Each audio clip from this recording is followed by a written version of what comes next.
You have been watching perhaps one of the most disgraceful performances by an American president at a summit in front of a Russian leader, certainly that I've ever seen. Putin has recruited psychologically the president of the United States. I have never seen an American president simply surrender to the leader of Russia. You should call this the Surrender Summit.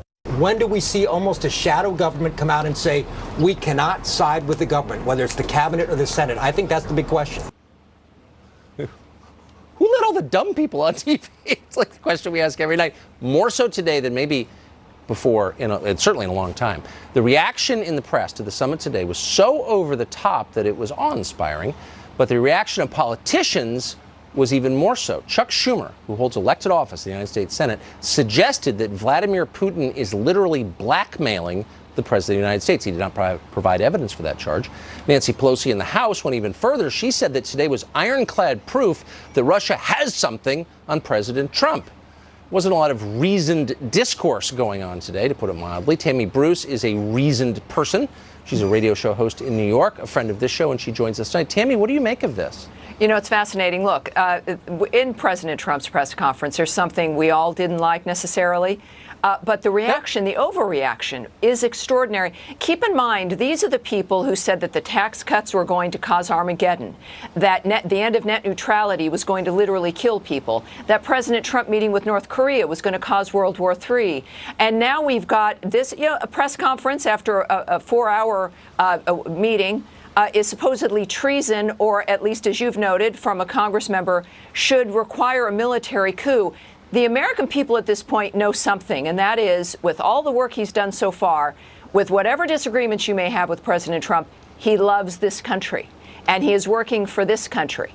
And that is clear. So when you see this kind of hysterical reaction multiplied, it worries the American people. And if their reaction is supposedly about national security and how the nation is viewed, how is this country viewed when you do have elected officials suggesting a coup either via a shadow government or through the military or denigrating the president so publicly?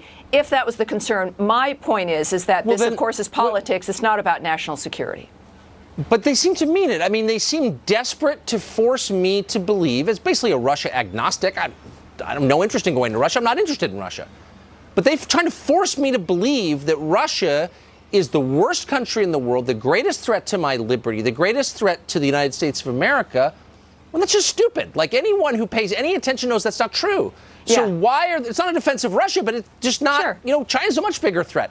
So why are they trying to force me to believe that and punish me if I don't nod in agreement? I don't understand. Because that was their first premise. They've based everything on Russia controlling Donald Trump. That was their premise for the first 6 months, was to get him either to resign or to get him impeached. And look, the Russians, we agree, we know, did meddle. And we know that there's like that theme of basic reality that Obama did nothing about, issued stand-down orders to Susan Rice. We know that through congressional testimony. And so we know that that's occurred. The president, it tends to bring the two together, which is this unfair witch hunt versus the actual dynamic of meddling in this country, which, by the way, it really had no impact. That's clear. But in the meantime, the Democrat Party, the never-Trumpers, the establishment, invested in this fantasy of the president, Donald Trump, being controlled by the Russians, which, of course, is absurd. And his performance over the last over 500 days has proven his commitment to this nation. So this is their only investment. This is what they have. And they clearly are indicating the level of their panic and need for this to be the case. And the American people have rejected it before, and I think they'll reject it again. It seems a little disproportionate, to be totally honest, to put it mildly. So also during his press conference today, the president raised once again the matter of the DNC's email server, which we're told was hacked by Russia. We're required to believe that, too. But for some reason, it was never turned over to the FBI. Here's part of what the president said. You have groups that are wondering why the FBI never took the server. Haven't they taken the server? Why was the FBI told to leave the office of the Democratic National Committee? I've been wondering that. I've been asking that for months and months, and I've been tweeting it out and calling it out on social media. Where is the server? I want to know, where is the server, and what is the server saying? With that being said, all I can do is ask the question. Meanwhile, Hillary Clinton made another appearance to remind the world that she ought to be president. Yesterday, she tweeted this: "Great World Cup. Question for President Trump as he meets Putin. Do you know which team you play for?"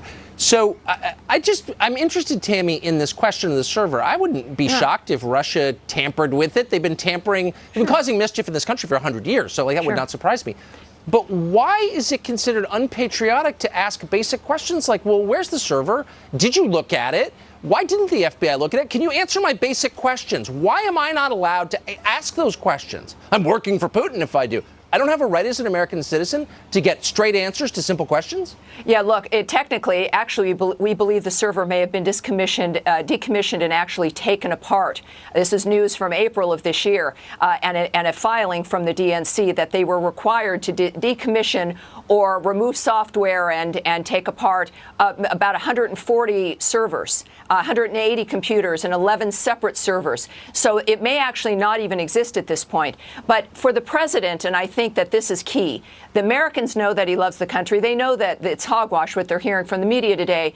But the president, I think, would, help put this kind of situation to bed, if you will, by addressing the fact that, yes, there is meddling, and that what's happening here on the political end is very different and has nothing to do with the fact that he won this election fair and square, but that there are questions that we have to ask about the politics that have invaded this. The Peter Strzok testimony from yesterday, shocking. And I think that this is where the American people deserve answers. But I just want my specific questions answered. It's one thing to say, oh, they hacked or they tampered. I believe that completely. But tell me what that means. Why don't you be very specific about it? Nobody will. Oh, you're working for Putin. When people won't be specific to simple questions, you know there's deceit. That's my view. Yeah, Tammy, the president's going to hear these complaints, and I think so will the FBI. I hope so. Yeah. Great to see you.